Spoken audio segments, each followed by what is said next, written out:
It's been a long time since I've done any of these, but welcome to part 56 of ranking and reviewing every Academy Award winner for Best Picture.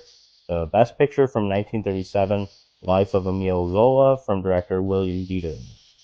The elephant in the room with this film is that it deals with historical events that heavily involve anti-Semitism, and yet the movie doesn't really get into that. It's about famous French author Emile Zola's role in the Dreyfus affair, and yet there's nothing even in the film at all about Dreyfus being Jewish.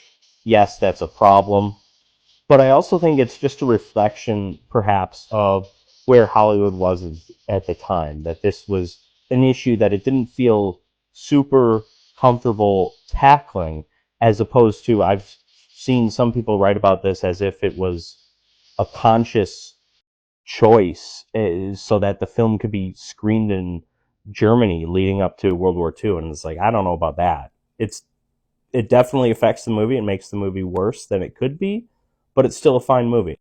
Paul Muni is quite good in the title role. You might know him better for the 1932 film Scarface. I think he's equally good here, portraying the character over years and decades in his life. He's really good.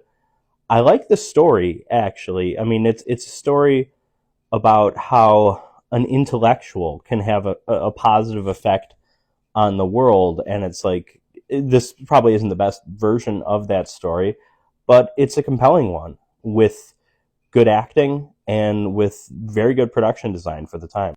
So I'm definitely not super passionate about it, as you will see in the latest edition of the rankings here.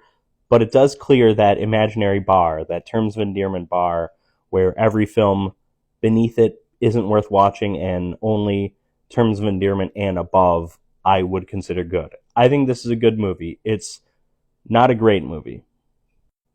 This was the first time I had seen this film, as is the case with many of the older Best Pictures, because many of them aren't widely talked about.